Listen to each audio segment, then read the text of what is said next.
नमस्ते। शक्ति र सत्तामा पुगेर केही गर्न सक्ने मानिसहरूले समस्यामा परेका र पछाडि पारिएकाहरूको निम्ति केही गर्नु निश्चय पनि राम्रो कुरा हो र यो गर्नु पनि पर्दछ। तर त्यहाँनिर सरोकारवालाहरूको आवश्यकताको पहिचान र तिनको आवाज सुनिनु भने जरुरी हुन्छ। अनि यस्तै आवाजलाई बाहिर ल्याउने प्रयासमा हामी यहाँहरूको साथ चाहन्छौँ। कार्यक्रममा यहाँहरूलाई हार्दिक स्वागत गर्दै संघर्षको आजको यो श्रृंखला सुरु गर्ने अनुमति चाहन्छु।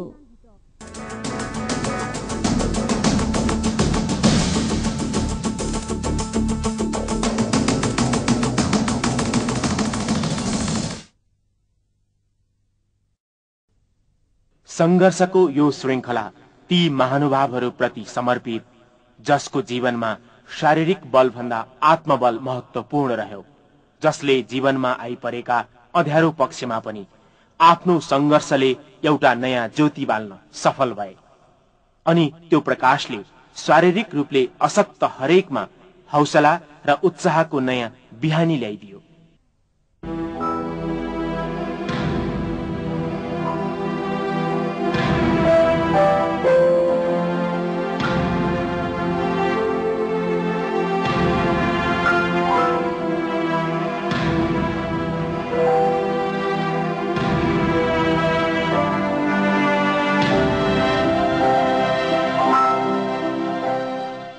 सामान्यतया खेलकुदको क्षेत्र भनेको पुरुषको क्षेत्र भनेर बुझिन्छ, त्यो पनि स्वस्थ पुरुषको क्षेत्र हो भनेर मान्यता राखिन्छ। तर यदि हामीले शारीरिक रूपले समस्यामा हुनेहरू खेलकुद क्षेत्रमा आउन सक्छन् वा सक्दैनन्, त्यहाँ आफ्नो व्यक्तित्वको निर्माण गर्न सक्छन् वा सक्दैनन् भन्ने प्रश्न उठायौं भने यसको जवाफ हामी मध्ये कतिको निम्ति नकारात्मक पनि हुन सक्दछ। तर हाम्रो मस्तिष्कले जे सोचे तापनि आज केही दृष्टिविहीनहरूले जो साहसी छन् र मेहनती छन् तिनले यो हाम्रो मान्यतालाई गलत साबित गरिदिएका छन्, क्रिकेट क्षेत्रमा आफ्नो व्यक्तित्व बनाएर।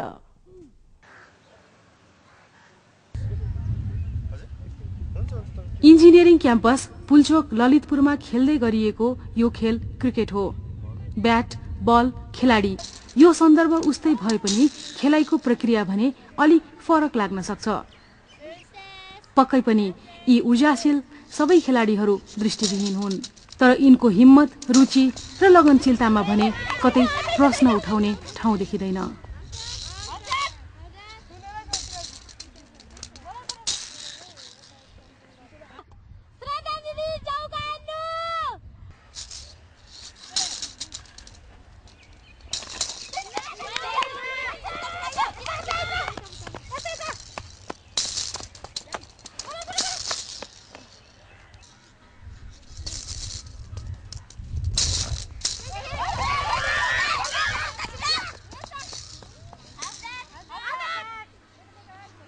मुनकेसी चौधरीलाई केही समय अगाडि क्रिकेटबारे केही थाहा थिएन, तर आज यिनको नाउँ आफ्नो टिममा सबैभन्दा राम्रो खेलाडीमा आउने गर्छ। त्यसैले त चितवन खैरानी गाउँ विकास समिति 3 की मुनकेसी राष्ट्रिय दृष्टिविहीन महिला खेलाडीका लागि यहाँ आइपुगेकी हुन्। म जानी स्कुलमा बस्छु, म पढ्छु अनि क्रिकेट खेल्छु। क्रिकेट खेल्नुहुन्छ, पढ्नुहुन्छ हैन? स्कुलमै बस्नुहुन्छ? हजुर। किन स्कुलमा बस्नुहुन्छ? किनभने मैले घरबाट जान गर्न सक्दिनँ अनि आँखा देख्दिनँ अनि त्यही भएर। अनि घर र स्कुल चाहिँ कति टाढा छ नि? टाढा छ। टाढा छ? हजुर। कतिमा पढ्नुहुन्छ अहिले? म 7। अनि तपाईँ पढ्नु पनि हुन्छ, क्रिकेट पनि खेल्नुहुन्छ हैन? हजुर। अनि तपाईँले चाहिँ सुरुमा स्कुल आउँदाखेरि कस्तो भयो? आमा बुवाले नजाऊ, पढेर के हुन्छ, आँखा देख्दैन भनी भनेको थियो कि हैन? अलिकता भन्नु न मलाई यो कुरा। त्यस्तो त बुवा आमाले त्यो पढाउनुपर्छ भनेर लानुभयो, हामीलाई त्यस्तो गर्नु भएन। मम्मी बुवाले चाहिँ त्यस्तो गर्नु भएन। अनि गाउँमा कस्तो छ, के भन्छन् गाउँको मान्छेहरूले चाहिँ? पहिला के अरे तैँले आँखा देख्दैनस् भन्थे अनि हेला गर्थे, अहिले गर्दैन त्यस्तो। अहिले गर्दैनन्। राम्ररी पढिराख्नु भएको छ, 7 क्लासमा पुगिसक्नु भयो है? अनि क्रिकेट पनि खेल्नुहुन्छ? खेल्छु। अनि कति भयो क्रिकेट खेल्न लागेको? 2 वर्ष। 2 महिना। 2 वर्ष। 2 वर्ष। अनि 2 वर्षभन्दा अगाडि तपाईँले आफूले क्रिकेट खेल्न सक्छु जस्तो लाग्थ्यो? लाग्थ्यो। लाग्थ्यो? कसले सिकाइदियो, कसले खेल्नुपर्छ भन्यो?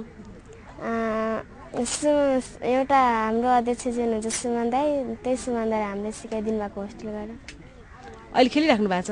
हजुर। खेल्दा खेल्दै काठमाडौँ पनि आइपुग्नु भयो होइन? कस्तो लाग्छ त? खेलेर के हुन्छ जस्तो लाग्छ?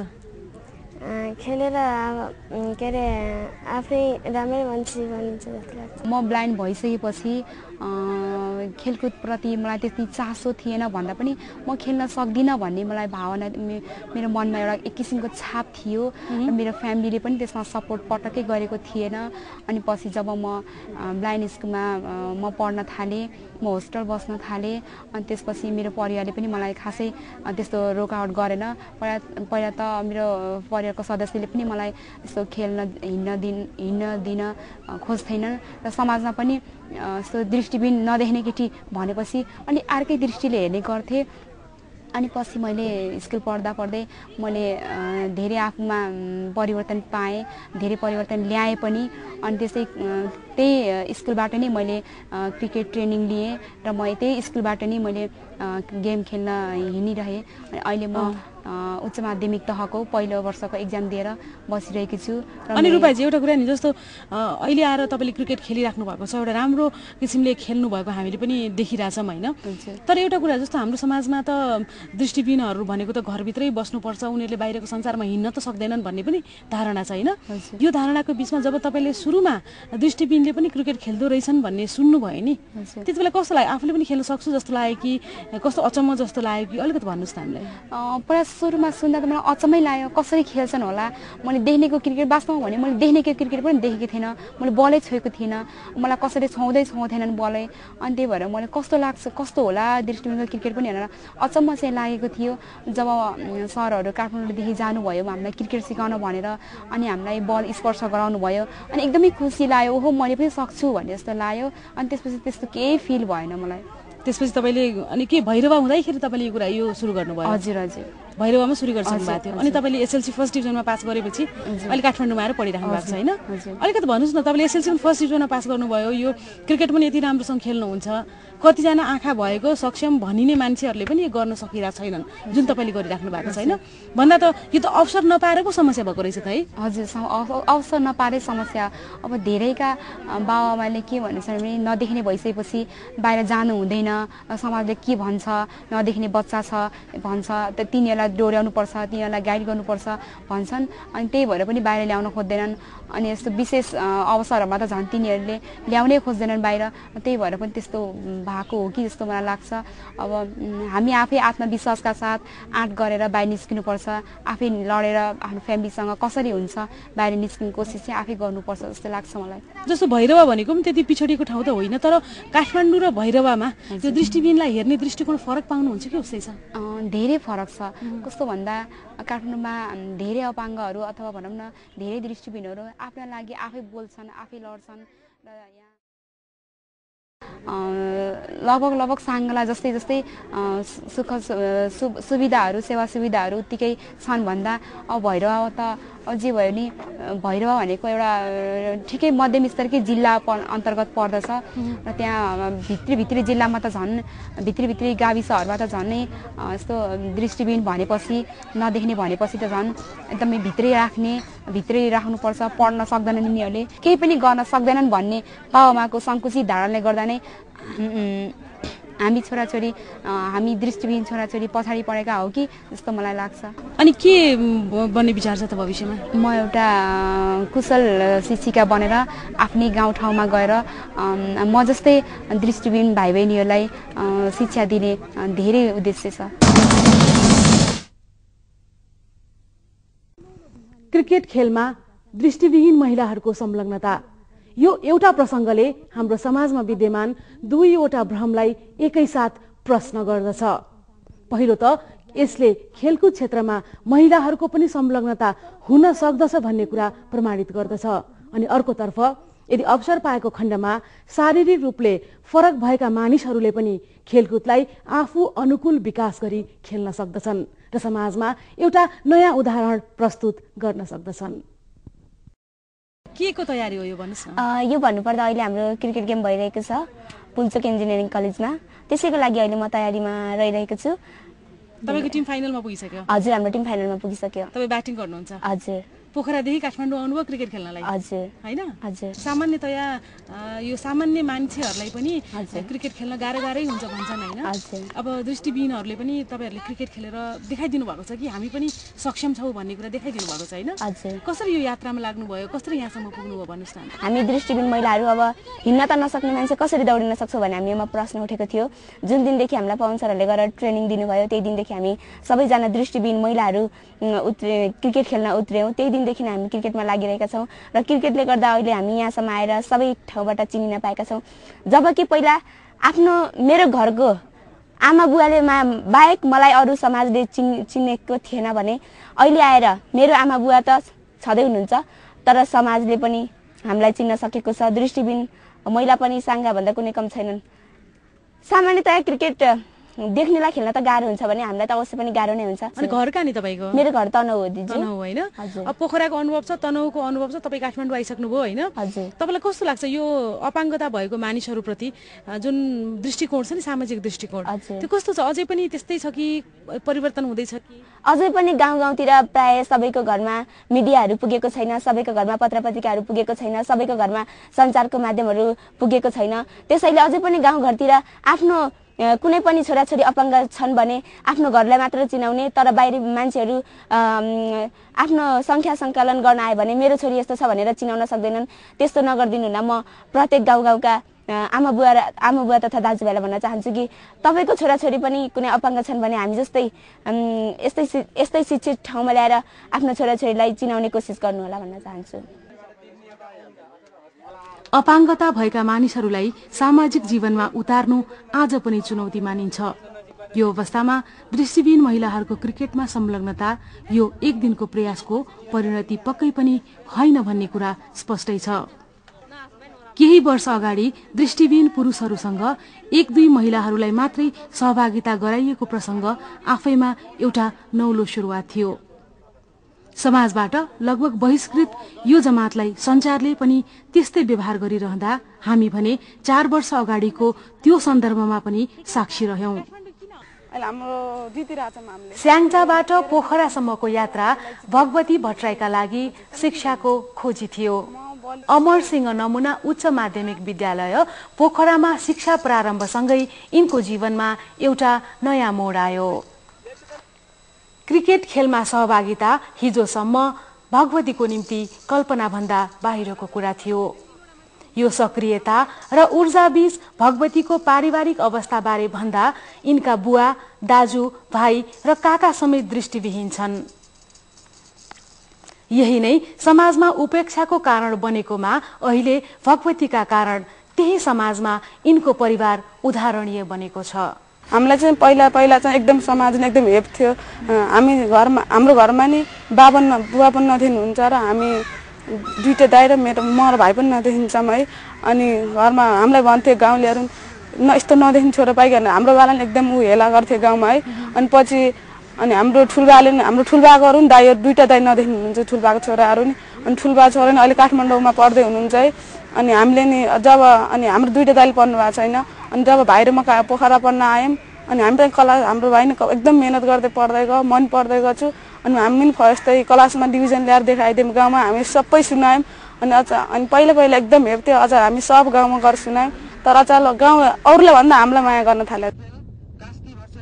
यिनको विकास र उत्थानका लागि वकालत गर्ने नेता, अधिकारमुखी कार्यकर्ता वा समाजसेवी कसैलाई पनि हामीले यहाँ उपस्थित भएर प्रोत्साहन गरिरहेको पाएनौं।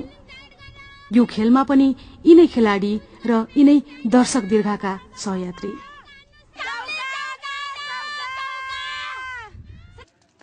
यस्तै परिवेश र चुनौती बीचमा पनि केही साहसीहरूको अनवरत मेहनतले गर्दा दृष्टिविहीन महिलाहरूको राष्ट्रिय क्रिकेट प्रतियोगिता सम्पन्न गराउन सकिएको छ। नेत्रहीन क्रिकेट संघको आयोजनामा सम्पन्न यो प्रतियोगिता विश्वमै यस प्रकारको पहिलो भएको आयोजकहरूको दावी छ। आधा आकाश आधा छ धरती सिंगो यो संसार दिनु होला अपाङ्गहरूलाई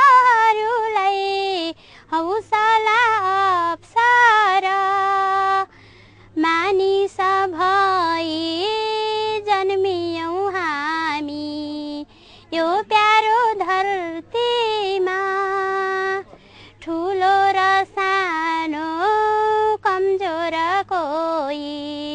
छैन यो सृष्टिमा। मिठो स्वर र भावना भएकी यी हुन् नन्दा सिंह ठकुरी। आफ्नो घर कालीकोट भए पनि सानैमा आमा बुवाको मृत्यु र आफ्नो दृष्टिविहीनताको कारण यिनले त्यो ठाउँ छोड्नु पर्यो। त्यसपछि यिनको घर बन्यो बाँके नेत्रहीन संघ। हाल कक्षा 8मा अध्ययनरत नन्दालाई क्रिकेट खेल्न, कविता कोर्न र गीत गाउनमा औधी रुचि छ। मेरो जन्म त कालीकोटमा भएको है। मेरो जन्म 2050 सालमा भएको।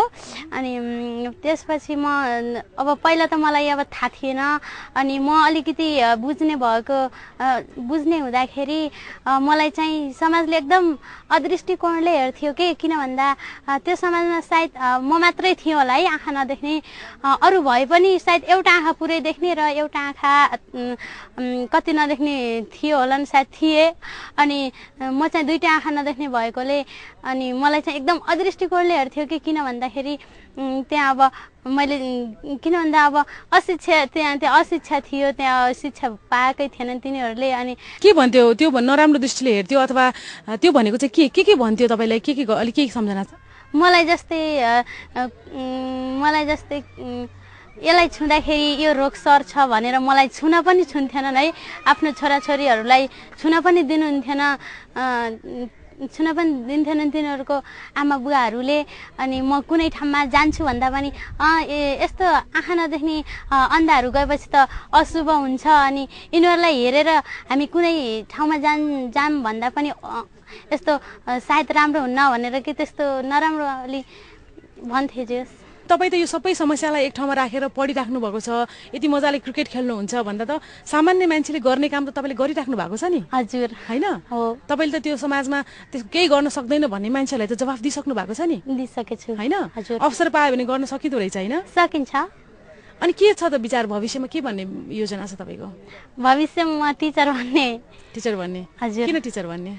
टिचर बनेर म जस्तै अरूलाई पढाउँछु, पढाउने सेवा गर्ने। समस्या छ तर नन्दाको ऊर्जा उस्तै छ। अप्ठ्यारो छ तर नन्दाको अनुहार हाँसेकै छ। यही ऊर्जा र मुस्कान बीच लुकेको छ भविष्यप्रतिको सपना, र त्यो पूरा हुन्छ वा हुँदैन भन्ने प्रश्न।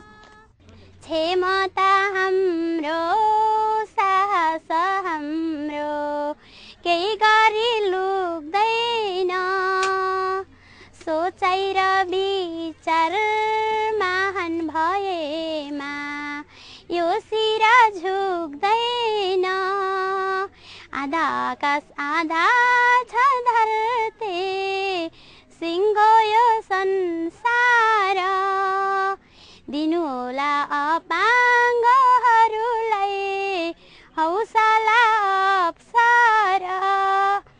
आजका यी प्रतिभाहरू उदाहरण हुन् त्यो मानव संघर्षका जसले हरेक असम्भवलाई सम्भव बनाउने आँट राख्दछ र त्यो चुनौतीलाई स्वीकार पनि गर्दछ। साँच्चै वातावरण भएको खण्डमा शारीरिक रूपले जस्तो सुकै समस्यामा भएका मानिसहरू पनि यो समाजको अङ्ग बन्न सक्दछन् अनि आत्मनिर्भर बन्न सक्दछन्। यसमा मात्रै आवश्यकता छ तपाईँ हाम्रो सानो साथ र सद्भावको। यिनको यति ठूलो संघर्षमा के तपाईँ हामी सानो साथ दिन सक्दैनौ? हाम्रो यो प्रश्न अनि यहाँको हरेक संघर्षमा हाम्रो सदैव साथ रहने प्रतिबद्धताका साथ आजका लागि संघर्ष टिम बिदा चाहन्छ। नमस्ते।